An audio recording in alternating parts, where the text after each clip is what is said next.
Throughout that time, I was very involved with the church, very well known. On paper, you were most pristine Christian you can be, of doing all the right things. And, I wasn't drinking, I wasn't into drugs, wasn't with boys, like none of that stuff. I just was doing everything right, but I had no intention behind it. It was more so just for like the outside image of it all.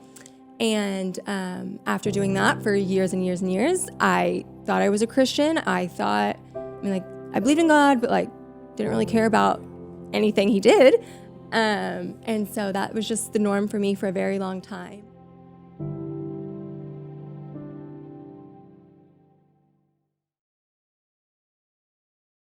Hey, Allie, so pumped to have you on the show. Thanks for having me. Yes, ma'am. We want to hear your story. If you would just unpack for us, what did it look like for Allie years ago as a young girl? What kind of family did you grow up in? Was it a Christian background, nominal Christian, or maybe even skeptics? Who were your parents? And just unpack for us your journey a bit. Yeah, for sure. So growing up, I was raised in a Christian household. We went to church every Sunday. We said prayers before meals, all those kinds of things. But on the flip side of that, it wasn't something where I really understood Christianity. I didn't really grasp it, I guess. I didn't care for what it was. It was just like I went to church because that's what I was told to do. And then as I got older, my relationship with my parents kind of was rocky, as I feel like most are through teenage years, just a lot of clashing and fighting and all of that. So my out was going to church just because it allowed me to not be at home, not because I cared about Jesus or anything, but just something else. Yeah. And throughout that time, I was very involved with the church, very well known. On paper, you were most pristine Christian you can be, of doing all the right things. And, I wasn't drinking, I wasn't into drugs, wasn't with boys, like none of that stuff. I just was doing everything right, but I had no intention behind it. It was more so just for like the outside image of it all. And after doing that for years and years and years, I thought I was a Christian. I believed in God, but didn't really care about anything he did. And so that was just the norm for me for a very long time. And I went through some really crazy seasons of losing individuals in my life.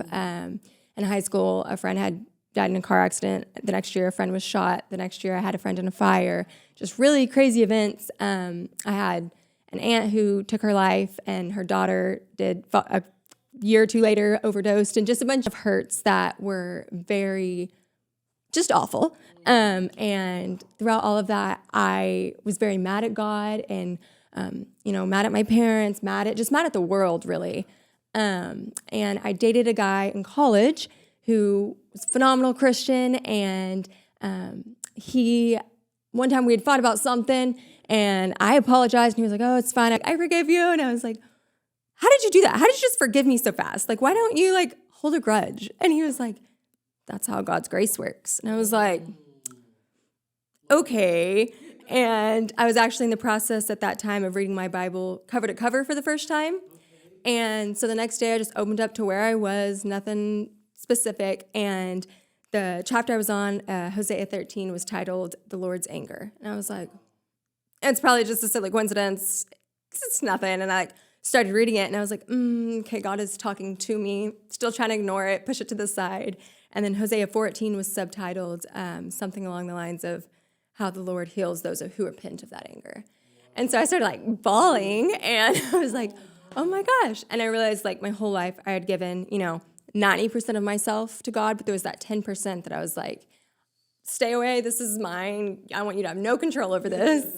And so it was in October of 2019 that I finally was like, all right, God, let's do this. And it went all in. You laid it all down. Yeah. Love that. Now let's rewind and track back a little bit.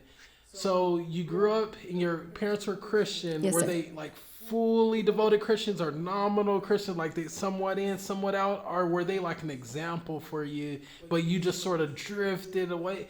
Or is there any of that in there? I would say, the Christians, they believe in God and who he is, but it wasn't something where I actively was encouraged to read my Bible daily or do those things. So kind of I don't know, say, like, yes, they're Christians. They believe in God. But they weren't actively pursuing it throughout my childhood. The more so now I can see it in them. And, my mom's leading Bible studies and my, different stuff like that. But at that time growing up, that was never something I really saw in them as like a role model in that way. Love that. Love that. So good. Do you remember an instance where you sort of look back and, wow, my mom or dad modeled the love of the Father, or modeled the love of Christ in this season of my life? And do you have any like stories in your high school years where like you had this revelation of God, like it had to be Him during this instance before you fully gave your life to Christ? Were there moments He was tugging at you? Yeah, for sure. I think there's probably plenty. One in specific would be I worked for this lady named Vanessa. I was a nanny for 6 years for her kids, and throughout that whole time, I always, you hear everything happens for a reason, whatever. And one day I was really just resonating on that. And I was like, okay, I mean, like I get it for the big things and for, this and that, but I'm like, what's the purpose of this job? I was like, I love these kids and whatever. But I was like, what's really the purpose? And I realized like how she led her kids and how she was to her husband and how she was, in her church, all that she was a figure in my life that I was like, that's who I want to be. And so that was when that for years and years and years, I was just like, oh my gosh, I got to tell my friends about Vanessa. Like, she's great. That's amazing. Yeah. I'm sure that's so encouraging for so many moms on there. Yeah. On here right now listening in, like set apart daughters, faith and familiar. Absolutely. Like someone needed that because they need to know that when there's a nanny or even wherever you are, like your example, your witness, like it speaks volumes. Absolutely. Whether you feel it or not. Have you ever went back to Vanessa? Yes, I talk to her all the time. I love her. Yes. So cool, so cool. Okay, and whenever you're sort of, say, you're at this place now where you're like, okay, Vanessa's an example for me that I'm just loving. And what did high school, like in towards the end of high school, look like for you? Not specifically faith journey, but like, what did that transition from high school to college look like? And nothing really big or anything. I guess that transition, I mean, I wasn't super excited because my parents, I'm super grateful. They said they paid for my undergrad, but they're like, if we're going to pay for it, you're going to go to Angelo, stay in here. So I was like, I wanted to go off. So I wasn't super excited about it. Super grateful, but yeah, so it was just, staying in my hometown, nothing super transitional, still in my comfort zone. And so cool. And moving forward from that, your faith became like your own. Like yeah. I'm digging into the Word of God. He's transforming me, changing me. How important was community for you? Were you still being influenced by, girls out in the world a little bit? Or did you have like your tight-knit girls that will walk with you in that community? Or what did it look like? Yeah. No, I always have been someone that has like my tight-knit group, but I'm the most extreme extrovert in the world. And so I also just I get along with everyone and I, have a lot of friends, but there's like that close little group that I always have. And so throughout my college years, I think it was sophomore, junior year that I would say is when I truly decided to give my life to God. After that, it was making sure that the community that I'm surrounding myself with is something that's going to be fruitful towards that relationship with God as well. And so there were some friendships that just weren't doing that for me. And so, I'm still friends with those people, but they weren't in that close-knit group anymore. And just kind of transitioning to, if I'm spending my time more at church and in the community groups and on the worship team and, all those kinds of things, my community evolved to people in the church more so. And so, yeah. Absolutely. I love that so much. And that's so important. And what would you say to someone, a college girl listening in right now? She's watching this interview and she's just loving, these new ideas and thoughts that she's getting from you. Like, I can actually separate myself from the world, so to say. What would you encourage her with today? Like, what is a practical way you can just be like, take a stand and move away from that crowd that is bad for you? Anything you would encourage her with today? Yeah. Well, I think something that's just always stuck with me is some statistic that I'm sure isn't true of like a percentage of, you are 50% of who you hang around or whatever it is. And I think about that. And, there's certain friends that I would take, would take anywhere and I would be finding there's others, and I'm like, I would have to warn people about before I took them. And so I just think about who I'm around and how they're influencing me, and if that's something that I'd want everyone else to associate me with. And not that it's judging that person or putting that person down, but just knowing that if I'm worried about them, then they're probably influencing me more than I think, kind of thing. And also, as difficult as it can be sometimes to break off those friendships, through that, you're standing up for the kingdom, you're standing up for God, and you're putting him first. To not do it is to putting God on the back burner there. And so That is so good. I love that. Thank you for sharing that. And there's this idea of being in the world but not of the world. How do you sort of stay missional in like the folks that come in for like a moment, or are there ways you practically share your faith? One of my favorite ones reason why I even invite you on here is like your TikTok, your social media, like you're just vibrant. Like I would really love for you to share. What are some of those encouragements you would have for someone who is wanting to share their faith more? So I think something that I've recently learned is that, obviously there's so many different ministries and so many different opportunities. And I always thought, like, as a Christian, just kind of pick one and go with it, and you're doing a good thing, which is awesome, and that's not bad. But there's a difference between doing something, just because, and doing it with passion. And I think, like, finding something that you are so passionate about, it changes everything. And I never realized that until I, found that thing, which for me was prison ministry. And so I just kind of stumbled upon that, and I never would have seen myself doing that, but it is the most incredible thing I've ever done in my life. Really? Do you have an instance, like a story around you being in the prison, or do you remember someone that you spoke with or engaged in his story, or her story just stuck with you? Yeah. Do you unpack that a little? So one of my good friends, her dad actually spent some time in prison. And one day she was just, kind of telling me about pieces of it, and was telling me about how mistreated he was in prison.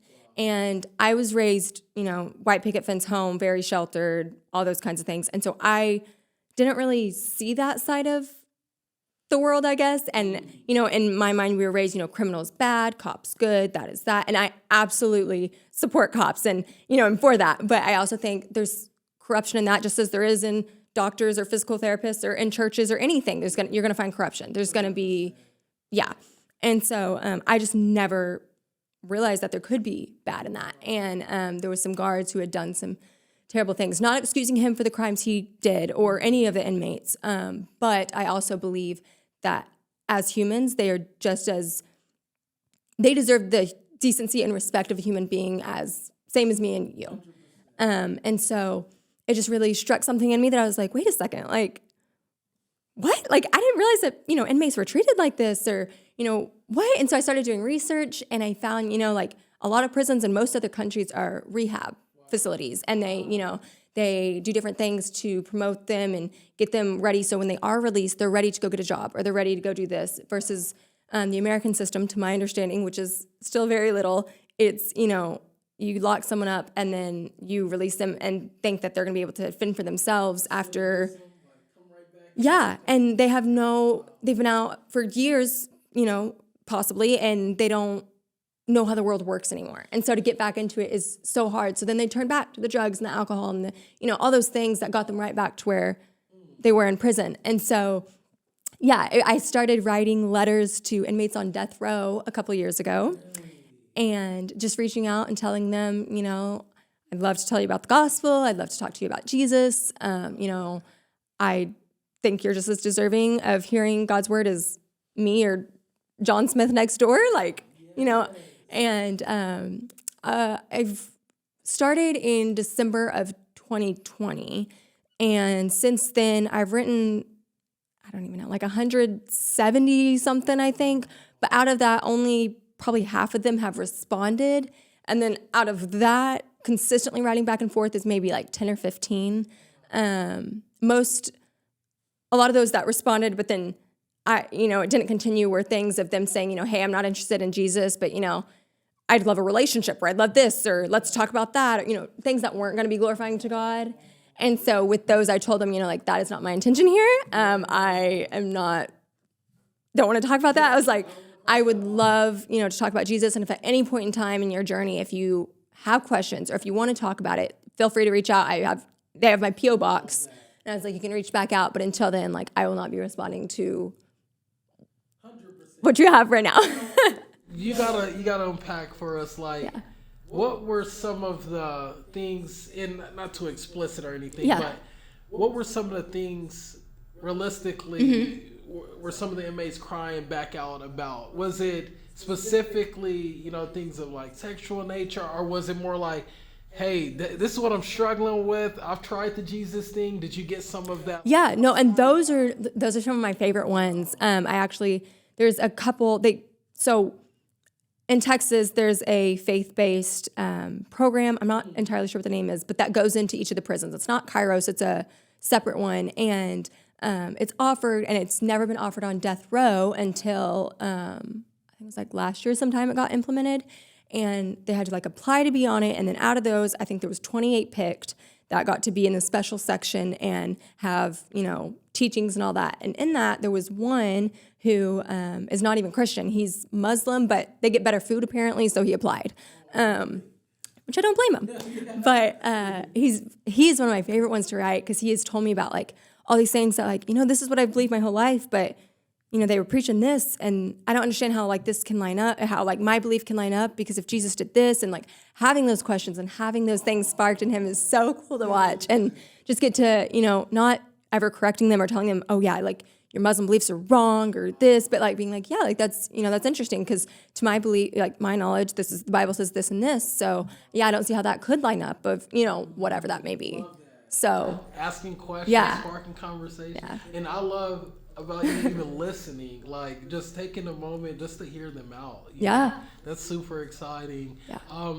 And is there currently, do you have like a pace that you send these letters? Is it, when you feel like led to throughout the year? Like how does that cycle work? So typically it's up to them of whenever they want to write me, then I'll write back as soon as I'm able, more of just like my convenience. I did recently do a clinical rotation in a prison, and because of that, I was not able to write for that time. So there was like a 2 or 3 month period from October through December that I was unable to respond. And so I have a stack right now that I'm needing to get back to, and I'm trying to get through those right now. So if someone is out there now and they want to start doing essentially what you did and write prisoners, remembering the prisoners, as the scripture says, we're all like, I don't know if it's a command or if it's just like an encouragement or commission, but like I really believe we all need to remember the prisoners. Where's a starting place for us? Like, do we randomly go pick a prisoner, or do we go to a relative that's in prison? Because I know I have a couple that I still need to write. And I think it's something that there's not a right answer to that. I think it's going to be just, praying about it and seeing where you feel your heart is going to be more passionate about, more intentional. If writing your family member is going to cause anger or resentment, or you're going to say some ugly things, maybe wait on that one and, talk to someone else or whatever. Or if you think, it would be easy to talk to these people who can't judge me, but my dad, he needs to hear this. And like, that if you need to do it kind of thing, but you just don't want to, go do it. That's the one you need to be doing. So good, so good. Now, here's where I feel like we didn't bridge the gap between you being a college student, coming to the Lord, being devoted to community and discipling, all that good stuff, sharing Jesus, to being excited about prison ministry. Like, where'd that come in at? So throughout college, I remained, that guy and I broke up, but I remained in the church and in our community groups and different things, and just very involved. And then I got into PT school about an hour and a half away. And so that was the very first time in my life I've ever had to like move and be in a place where I know nobody. And so that transition was very difficult. And I know that I'm an extrovert and needed people. And so I was like, I need community groups. I need to, start looking at churches. And so I looked at some churches, whatever, and I attended some, and I wasn't very, I was going, but I didn't feel like I was in any community there. And then my very first semester of PT school, my cousin overdosed and passed away. And it was awful, a very, very dark time for me. And in that I was like, I need community right now. And so I reached out to like 2 or 3 different churches and I was like, when are your community groups? What times, what days? And so I was attending, I think at one point, like 3 or 4 a week. And, some from the same church, like multiple groups. And just like, I needed those people. And so I was doing that. And I did that for about a year of all these different groups and had that great community. And then from there, it just continued on as I've moved on. Let me ask you this, Allie. I sense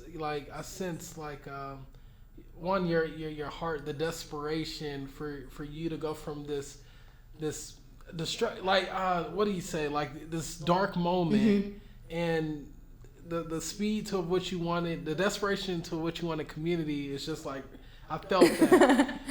Like, what is it, do you feel, that you even tangibly took from community groups back then? Like, why someone going through a dark season now, why should they even entertain it? Because you desperately was just basically saying, I needed community. Yeah, absolutely. Like, what is the value people right now can pull from community if they go seek it? I think, at least in my experience, I am so quick to listen to the devil and let his lies creep in. And even, I have a big test tomorrow. And so like for that, I'm like, oh my gosh, I'm not going to pass. I'm not going to do this. I'm never going to be a PT. I'm never going to, all these things. And I can like have all that at the forefront of my mind. Or I can reach out to my friends and say, hey, I need some truth spoken to me right now. And they're going to speak that over me and speak it into me. And I'm like, you're right. Like God has brought me this far. Like he's not going to neglect me now. And his will is better than my own. And, all these things that it's easy to let yourself doubt and let yourself think other things. But when you're surrounded by community and people who are going to hold you accountable and not lead you astray is amazing. Amazing. I hear your heart all through that. You're shining out. I love that. So that ends up happening. You're back into community. You're in PT school at the moment? I graduated in December. Okay, so, you graduated in December. All right, going into PT school, do you remember was your heart for God still absolutely. thriving? Yeah. Was there anything else outside of like the focus on PT school that you essentially had? Like, so was there any other big, like, I know you have the prison ministry stuff going, any other thing that would be valuable for us to know through your journey, like during PT school, for those listening? For any profession in life, like, it's going to have its difficult moments. And just like knowing that throughout that, each time I was like, oh my gosh, I'm going to fail out. I'm not doing anything. Like just a constant reminder that, like God is carrying me through this. And even if I do fail out, even if I do not make it through, whatever, that like, that's because God has something better in mind than anything I can imagine right now. And it's going to glorify his kingdom. And the PT degree that I just got, it ain't going with me to heaven. So it doesn't matter. And so it's just been really cool to watch his faithfulness to me and his promises, stay true throughout the whole journey of the whole time of uncertainty and feeling like, oh my gosh, I can't do this. And I want to ask these questions because you were a nanny and then you end up also having this desire to do children sort of as a doctor, yes. Right? So where did this passion for children come from? Well, I've never actually thought about that. So back in undergrad, when I was at Angelo State, I was doing observation and, going to different clinics and stuff to get my hours to apply for PT school. And one of the clinics I went to was a pediatric physical therapy clinic.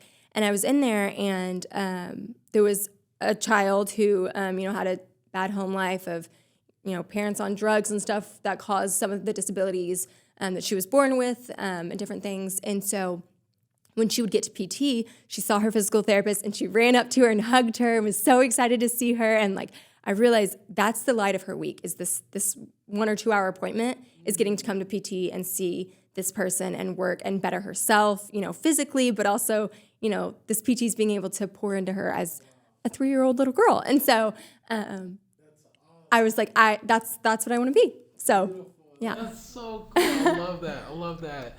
And I just want to hit the prison side one more time. Mm-hmm.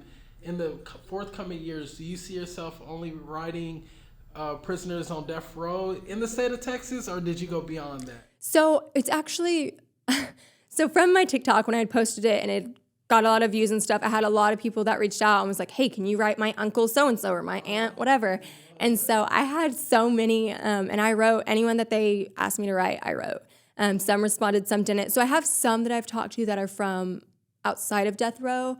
But Death Row, the reason Death Row was my focus was other inmates, their information isn't public as far as like, I can't go online and look up a prison and see like a roster versus on Death Row, it is like that. And so it has, their name, their crime, their number, their location, all that stuff to where I can write to them easier. And so I just chose that because it was more available. I've always said, once I get through the list, I'm not through it. But if I write everyone on Texas and I feel like I have more time, I would go to another state and start writing them too. It's just more of what's in front of me right now is Texas Death Row, and it's something I'm passionate about. So. Oh, that's exciting. Yeah. I have two more questions around that. First, I want to make a statement. Solomon said these words in the book of Ecclesiastes, and the Holy Spirit just gave it to me to share with you. But he said, let not your hand, go sow your seed in the morning. That's what he says. Go sow your seed in the morning. And in the evening, let not your hand go idle, because you don't know which one will prosper you, whether this one or that one.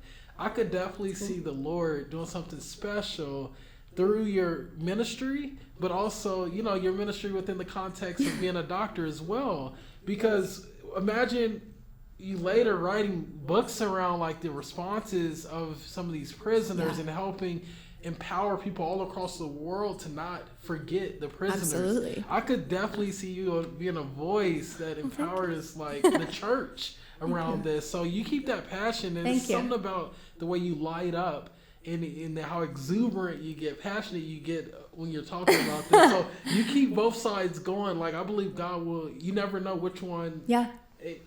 So I just want to lay that out there. But another thing I want to lay out there is after you engage a prisoner and, you're talking to them about their journey, sharing Christ with them, has there ever been an instance with one of these death row inmates that, they end up going through the death row process and they end up being put to death, like after you did the letter?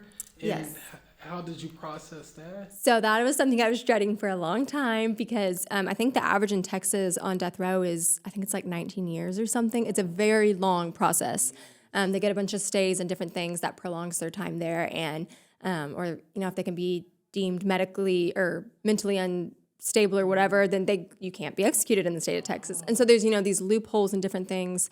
So there was some that were executed, and that is one thing. So I pretty much just go down the list in order, but I also check who's scheduled to be executed. And if they're scheduled, I make sure I've written those.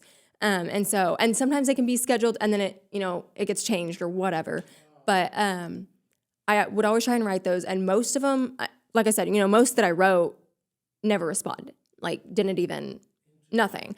So a lot of them didn't respond. How sure are you that they got the letter? Pretty sure, right? I'm pretty sure. Usually they're pretty good about getting the inmates the letter. Yeah. To my knowledge, I'm pretty sure most of them got it. And I have been told by others, like, because I don't use my last name and I don't send pictures of myself when they ask and so stuff like that. And a lot of them are like, if you have told me that some other inmates refuse to respond if you don't put their last name. And so that's something too that I think that they think I'm less intentional or less genuine kind of thing, less vulnerable, which is true that I'm not being as vulnerable, but at the same time, I'm also trying to be safe and smart about. And so, I do use my first name. I use Allie, and I use a P.O. box and, those kinds of things. But with that, for the ones that have responded, the first one I had written back a few times with that got executed, I believe was in December. And so something that's really cool is, I don't know if that was the right term, really cool, is really special, I would say, is after they're executed, it'll have online on that same roster of the death row inmates, it'll have their last statement. And, some don't say anything, but some have really powerful things that it's like, what they leave with the world. And so that's something that I also love to think about is like thinking, if I had one thing left, what would my last statement be? Or, and knowing that. And so they get a moment to have their last statement. And, I don't think a lot of people spend their leisurely time going and looking at what they said, but that's something that I love to do and looking at what do they leave the world with.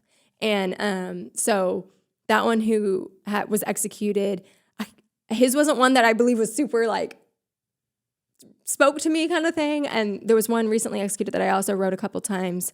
I think he was executed last week, and he declined to make a statement.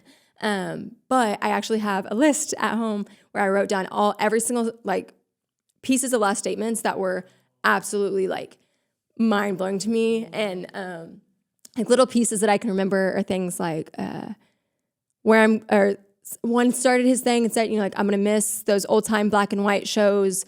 But where I'm going, everything's going to be in color. Or someone was telling their family to stop crying, and was just like, you know, like where the tears flow, let smiles and flowers grow, and like different things that was just like, wow, those are good. So good. So yeah, Black and white to color. Yeah. Right? Beautiful. Okay, if there's any just last words of encouragement that you would want to speak over those who are watching now. You know, some of them are followers of Jesus, some of them not. Some of them, you know, are going through college and going through a lot of things you went through. And some of them are, you know, just anxious about even professional life. Like, is there anything specific? You know, I heard a preacher say, if you preach out of your weakness, you'll never run out of material to preach from. And you have been just so amazing at doing that. Just sharing vulnerably what you're dealing with, even now in this season, as you get ready for the next season. But yeah, what would you say to them, Allie, to encourage them? my last statement. I would say, I think one of the most important things is finding that ministry that you're passionate about. And so for those that are Christians and that are involved in different things, if you're not on fire for it, keep looking. That there's going to be something that God's like, this is where I need you. This is what I want you to do. And it could be something that you're totally not expecting, like me, a young female in prison ministry. So, you know, like those things are out there. And for those that aren't Christians, I would just encourage them to continue leaning into community, even if it isn't, you know, having friends that are going to build you up. So, you know, even if it's not a Christian community, even though obviously the right answer is, yeah, find yourself a Christian community. But for those where, you know, that may not be the case, like, I just encourage you to, you know, continue having people that are going to speak truths over your life, and having a community that's going to build you up is one of the most important things to be able to keep going forward. So, yeah. Thank you so much. Where can everybody find you on social? Any websites or anything you would like to share? YouTube, TikTok for sure. I don't know my TikTok off the top of my head. I think it's just my name. Okay. I think it's just Allie Arnold. There we go. I think that's all I got. I don't know. At the bottom, we'll have a link attached and everything. Awesome. Allie, you've been such a joy. Thank you so much. Thank you so much for having me.